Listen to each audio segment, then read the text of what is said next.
이 시간 찬송가 245장 같이 찬양하시겠습니다. 찬송가 245장 시온성과 같은 교회 같이 찬양하시겠습니다.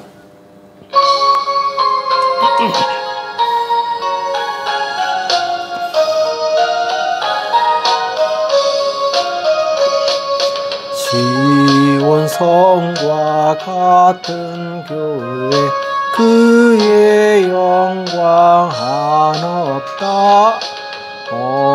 허락하신 말씀대로 주가 친히 세웠다. 반석 위에 세운 교회 흔들 자가 누구랴. 모든 원수 애워싸도 아무 근심 없도다. 생명샘이 흘러나와 성도 마시니 언제든지 솟아나와 부족함이 없도다. 이런 물이 흘러가니 목마를 자 누구랴. 주의 은혜 풍족하여 넘치고도 넘친다. 주의 은혜 내가 받아 시온 백성 되는 때 세상 사람 비방해도 주를 찬송하리라. 세상 헛된 모든 영광 아침 안개 같으나 주의 자녀 받을 복은 영원 무궁하도다. 아멘.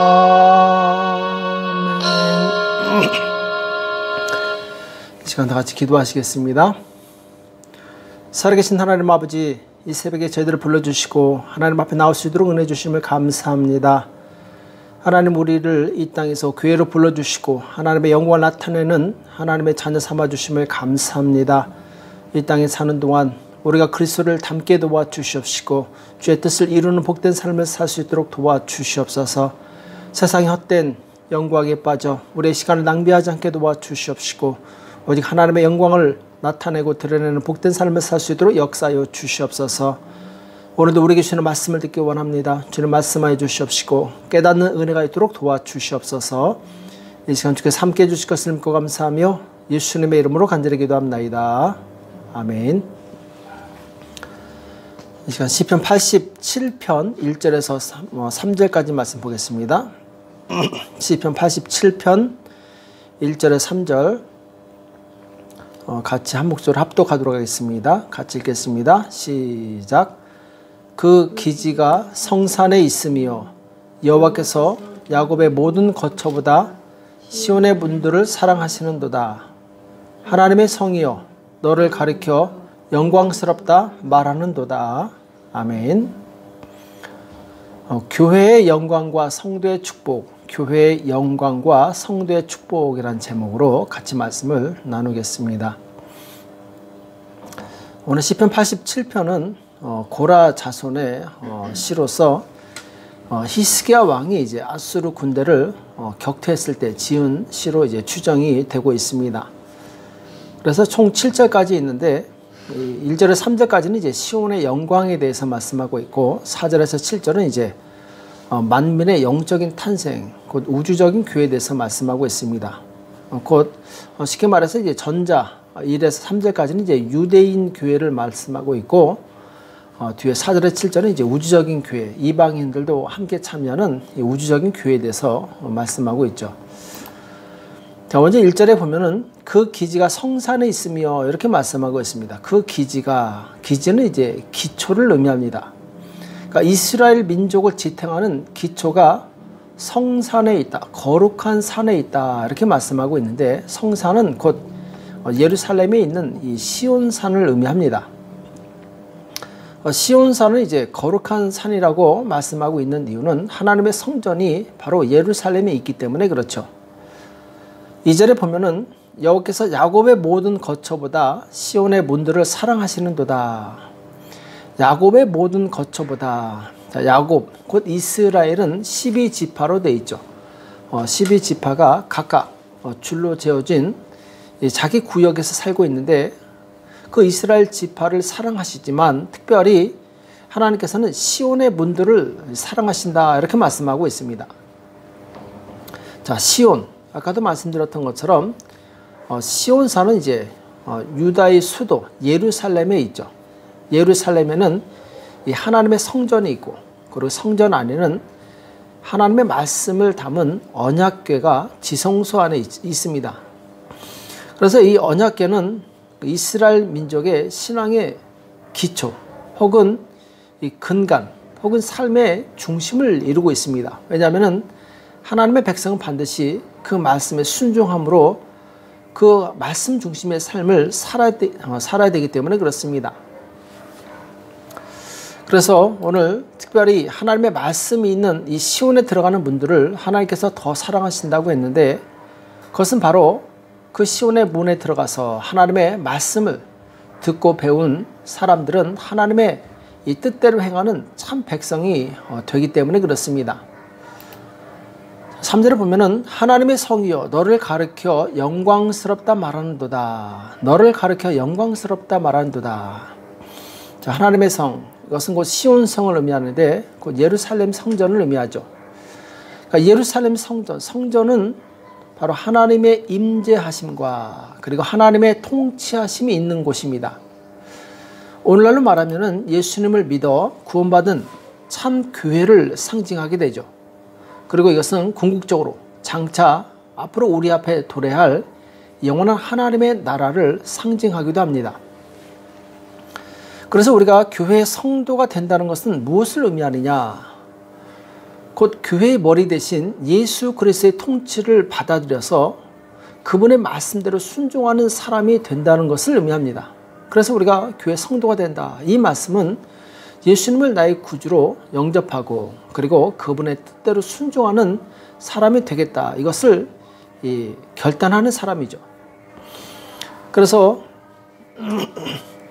이 참 성도는 예수님의 통치를 받아들이는 사람입니다. 그 말씀에 순종하는 사람이고 그 말씀을 따라가는 사람이죠.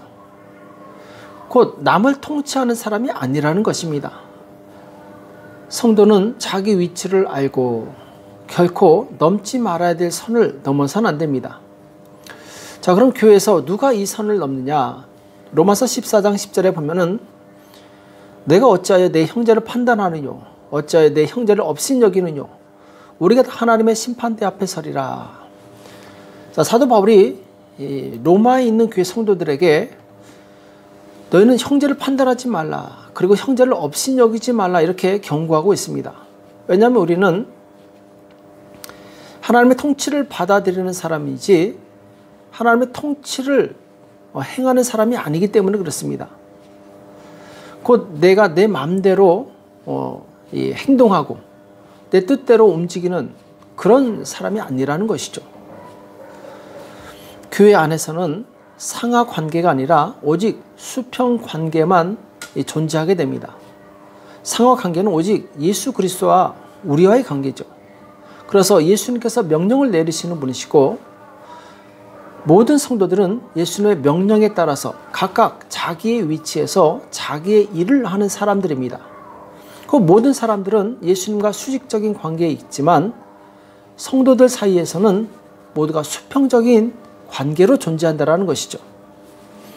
단지 직분이 존재하는 이유는 무엇이냐? 바로 서로의 믿음을 돕기 위해서 직분이 존재하는 것입니다. 고린도후서 1장 24절에 보면은 우리가 너희 믿음을 주관하려는 것이 아니오 오직 너희 기쁨을 돕는 자가 되려 함이니 이는 너희가 믿음에 섰음이라 이렇게 말씀하고 있습니다. 사도 바울과 전도단 일행은 고린도 교회 성도들에게 우리가 너희 믿음을 주관하는 것이 아니다 이렇게 말씀하고 있습니다. 사실 사도 바울은 능히 주관해도 될 수 있는 그런 위치에 있지만 그는 자기가 교회를 주관하지 않습니다. 바로 너희의 기쁨을 돕는 자가 되기 원한다 이렇게 말씀하고 있어요. 왜냐하면 교회는 수평적인 관계이기 때문에 그렇습니다. 서로가 서로를 세워주고 섬기고 도와줌으로 인해서 그리스도의 몸된 교회를 세우게 되는 것이죠. 성도의 관계는 이렇게 사랑과 섬김으로 서로 보완해 나가는 그런 관계에 있습니다. 누가 누구를 통제하고 누가 누구를 판단하고 누가 누구를 업신여긴다면 그것은 올바른 성도의 삶이 아닙니다. 그래서 고린도전서 3장 5절에서 9절에 보면은 그런즉 아볼로는 무엇이며 바울은 무엇이뇨 저희는 주께서 각각 주신 대로 너희로 하여금 믿게 한 사역자들이니라. 자, 아볼로 뛰어난 설교자였죠. 바울 뛰어난 전도자였습니다. 자, 이들이 복음을 전하고 영혼들의 양육을 맡아서 감당하게 되는데 이들은 바로 하나님을 잘 섬기도록 섬기는 자로서 존재했다라는 것이죠. 그래서 사도 바울이 이렇게 고백합니다. 나는 심었고, 자, 복음을 심었다는 얘기죠. 아볼로는 물을 주었을 때, 곧 아볼로는 말씀을 계속 전파함으로 이들의 이 신앙을 양육했던 것입니다. 오직 하나님은 자라나게 하셨나니, 자, 제일 중요한 것이 바로 하나님의 역할이시죠. 하나님께서 우리를 자라게 하시는 것입니다. 그런즉 심는 이나 물 주는 이가 아무것도 아니로되 오직 자라나게 하시는 하나님뿐이니라. 이는 심는 이와 물 주는 이가 일반이나 각각 자기의 일하는 대로 자기의 상을 받으리라. 우리는 하나님의 동역자들이요 너희는 하나님의 밭이요 하나님의 집이니라. 이렇게 말씀하고 있어요. 그러니까 교회에서는 각각 자기의 은사대로 자기 역할만 감당하면 됩니다. 그리고 자기가 감당한 만큼 하나님께 상을 받게 되어 있어요. 그래서 여기 보면 우리는 하나님의 동역자들이라고 말씀하고 있습니다. 교회 내에서 모든 성도들은 동역자의 관계입니다. 그래서 함께 하나님의 교회를 세워나가는 것이죠. 동역자가 만약 다른 사람들을 판단하고 정죄한다면 그 사람은 이미 동역자가 아닙니다. 주중의 관계가 되는 것이죠. 주인이냐 종이냐 이것은 오직 하나님과의 관계에만 성립되는 것입니다. 오직 하나님께서 우리의 주인 되시고 우리는 그분의 종으로서 우리의 역할을 감당하는 것이죠. 그러나 사람 사이는 아니라는 것입니다. 사람 사이는 동역자로서 서로 섬기는 것이죠. 그래서 그리스도 안에서 동역자가 된 성도라면 갈라디아서 6장 2절과 6절 말씀처럼 너희가 짐을 서로 지라 그리하여 그리스도의 법을 성취하라 이렇게 말씀하고 있습니다. 그리스도의 법이 무엇이냐? 서로 부족한 부분을 보완해주는 이런 역할을 하는 것이 바로 그리스도의 법입니다. 가르침을 받는 자는 말씀을 가르치는 자와 모든 좋은 것을 함께하라. 자, 교회 안에서 말씀을 가르치는 사람이 있고 말씀을 배우는 사람이 있습니다. 그래서 말씀을 배우는 사람은 말씀을 가르치는 사람을 존중하고 그리고 말씀을 가르치는 사람이 그 말씀에 방해되지 않도록 협력하고 도와주는 그런 역할을 해야 됩니다. 만약 말씀을 전하는 자를 방해하고 그리고 그 말씀이 증거되는데 장애물이 된다면 그 사람은 곧 하나님의 나라를 방해하는 사람이 되는 것입니다. 하나님은 말씀을 전하는 사람을 자신의 대리인으로 여기십니다. 그래서 그 사람에게 가장 큰 권위를 주시게 되죠. 갈라디아서 6장 17절에 보면은 이후로는 누구든지 나를 괴롭게 말라. 내가 내 몸에 예수의 흔적을 가졌노라. 자, 사도 바울은 나를 괴롭게 하지 말라. 나는 내 몸에 예수의 흔적을 가졌다. 이렇게 말씀하고 있습니다. 사도 바울은 바로 세상의 전선에서 이 복음을 전했던 사람입니다. 복음을 전하면서 예수님과 똑같이 핍박을 받고 또 많은 고난을 받았던 사람이죠. 곧 바울을 괴롭히는 것은 예수님을 괴롭히는 것과 똑같은 것입니다. 왜냐하면 바울은 예수님의 대리자로서 복음을 전하는 사람이었기 때문에. 그래서 성도들이 가장 조심해야 될 것이 있는데 그것은 무엇이냐? 복음을 전하는 자를 괴롭게 해서는 안 됩니다. 복음이 막히면 곧 하나님 나라에 막대한 손해가 됩니다. 이것은 하나님의 심판으로 이어지게 돼 있어요. 왜냐하면 하나님의 목적이 이 땅에 하나님의 나라를 세우는 것인데 그리고 그 나라를 세우기 위해서 복음이 증거돼야 되는데 그 복음을 전하는 사람이 장애를 받고 방해를 받는다면 이건 굉장히 큰 죄를 짓는 것이죠. 그래서 예수님께서 복음을 전하실 때 이 복음을 방해했던 자들에 대해서 예수님께서는 굉장히 준엄한 경고를 하십니다. 마태복음 12장 22절에 보면은 귀신 들려서 눈 멀고 벙어리 된 사람을 예수님께 데려왔을 때 예수님께서 그 사람을 고쳐주시게 되죠. 자, 이때 바리새인들이 이것을 보고 귀신의 왕 바알세불을 힘입어서 귀신을 쫓아냈다, 이렇게 왜곡합니다. 아주 악독한 소문을 퍼뜨리게 되죠. 이것으로 인해서 예수님의 복음이 방해를 받습니다. 왜냐하면 예수님이 졸지에 사단이 되어버린 거예요. 이때 예수님께서 뭐라고 말씀하시냐면은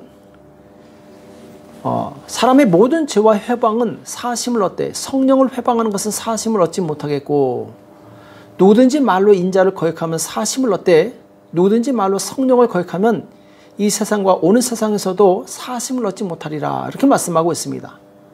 자, 다른 모든 것은 용서를 받을 수 있지만 성령을 회방하는 것은 용서를 받을 수 없다라고 아주 무서운 말씀을 하시게 되죠.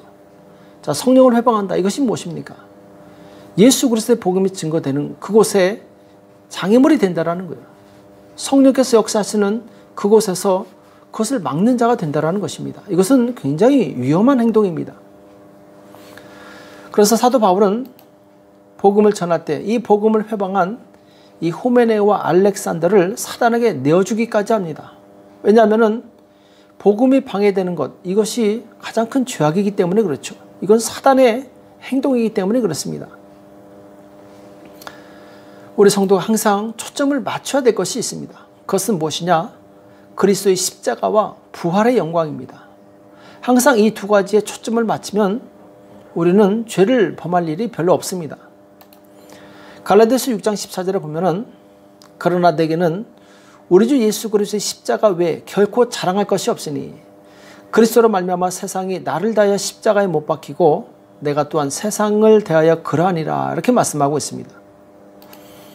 그러니까 바울이 항상 추구했던 것은 그리스도의 십자가의 고난에 동참하는 것이었습니다. 그리고 부활 후에 하나님이 주실 그 상급을 바라봤던 것이죠. 바울은 하나님께서 주시는 영광이 아닌 세상의 모든 영광은 다 헛된 것이라는 것을 알고 있었습니다. 그래서 이 바울은 사람들에게 칭찬을 구하지 않았습니다. 그리고 사람들 앞에서 자신의 업적을 자랑하거나 그리고 스스로를 높이지도 않았어요. 오늘날 교회 안에서 자신의 의로움을 내세우거나 자기 영광을 자랑하는 사람들은 결국 어떤 죄를 범하게 되냐? 남을 판단하고 정죄하는 죄를 범하게 되어 있습니다. 그러면 그 사람은 복음의 장애물이 되는 것이죠. 예수님을 믿는다면서 도리어 하나님 나라를 회방하는 사람이 될 수 있습니다. 그리고 자기의 의로움을 자랑하는 사람들은 결국 자기와 뜻을 같이 하는 사람들과 당을 짓게 돼 있어요. 그러면서 교회 권위에 도전하고 그런 교회를 힘들게 하는 사람이 될 수 있습니다. 고린도 교회는 우리가 잘 아는 것처럼 항구 도시에 있었고 무역이 성행했기 때문에 굉장히 부유한 교회였습니다. 그리고 이 고린도 교회는 성령 인사들이 아주 많았던 교회죠. 기도를 많이 했어요. 자, 그러나 그 안에 당이 존재했습니다. 사도 바울은 이것을 강하게 책망하죠. 고린도전서 1장 12절을 보면은 이는 다름이 아니라 너희가 각각 이르되 나는 바울에게, 나는 아볼로에게, 나는 게바에게, 나는 그리스도에게 속한 자라. 자, 당파가 있었습니다. 4개의 당파가 있어서 서로 싸우고 있었어요. 말세에 우리는 교회 안에 이런 당이 생겨나는 것을 철저히 경계해야 됩니다. 유다서 1장 18절과 19절에 보면은 그들이 내게 말하기를 마지막 때 자기의 경건치 않은 정욕대로 행하며 기롱하는 자들이 있으리라 하였나니 이 사람들은 당을 짓는 자며 육에 속한 자며 성령은 없는 자니라. 당을 지어서 자기들의 주장을 펴는 사람들은 육에 속한 자들이고 성령이 없다라고 분명히 말씀하고 있어요. 교회의 영광은 어디 있느냐? 얼마나 그리스도 예수님의 그 이름과 영광이 나타나느냐? 이곳에 달려있는 것입니다. 만약 그리스도가 없다면 그것은 교회가 아닙니다. 그리스도의 통치를 받지 않는다면 그 사람은 성도가 아니죠. 또한 그리스도의 영광을 나타내지 못하는 교회는 죽은 교회입니다. 오늘 3절에서 시인은 이렇게 고백하고 있습니다. 하나님의 성이여 너를 가리켜 영광스럽다 말하는도다. 자, 하나님의 성전을 바라보면서 영광스럽도다 이렇게 고백하고 있습니다. 오늘 내가 섬기는 우리 교회가 영광스러운 교회가 되어야 됩니다. 머리가 지혜롭고 총명한 사람은 그만큼 인생을 지혜롭고 행복하게 살 수 있습니다. 머리의 지시를 잘 따르는 손과 발은 그리고 각 지체는 모두 행복하고 건강하게 됩니다. 마찬가지로 교회의 머리는 예수 그리스도이십니다. 예수님의 말씀에 순종하며 우리가 살아갈 때 모든 교회 성도들은 행복하고 형통하게 되게 되어 있습니다. 그래서 교회의 영광은 곧 나의 영광입니다. 교회의 영광이 나타날 때 하나님께서 기뻐하시고 성도 개개인에게 하나님의 은혜와 영광을 부어주시는 것이죠. 우리는 마음을 다해서 이 주님의 몸된 교회를 사랑하고 잘 섬기는 성도가 되시길 축복합니다. 교회를 통해서 생명의 복음이 땅끝까지 전해지는데 내가 바로 그 의의 통으로 쓰임받기를 사모하시기 바랍니다. 하나님께서는 교회의 영광을 나타내고 또 그리스도의 영광을 위해서 수고하는 모든 성도들의 수고를 기억하시고 반드시 주님 오시는 그날에 상급으로 갚아주실 것입니다. 이 일에 귀하게 쓰임받는 저와 여러분 되시길 예수님의 이름으로 축복합니다. 기도하겠습니다. 살아계신 하나님 아버지, 오늘 우리에게 말씀해 주시며 감사합니다. 하나님, 우리가 교회의 영광을 나타내는 복된 성도들 될 수 있도록 역사하여 주시옵소서. 우리가 하나님 앞에서 정말 진실하고 겸손하고 주님의 뜻대로 행하여서 하나님께서 정말 우리를 통해서 영광을 받을 수 있도록 우리가 쓰임받는 축복의 통로가 될 수 있도록 도와주시옵소서. 오늘도 기도 가운데 역사해 주실 것을 믿고 감사하며 예수님의 이름으로 간절히 기도합나이다. 아멘. 오늘 말씀 기억하시면서 하나님, 나를 통해서 교회의 영광이 나타날 수 있도록 주님 도와달라고, 그래야 하나님의 놀라운 은혜와 축복을 누리는 복된 성도가 될 수 있도록 도와달라고, 그리고 나라와 민족을 위해서, 교회와 가정을 위해서, 자녀를 위해서 합심해서 간절히 기도하겠습니다. 기도하겠습니다.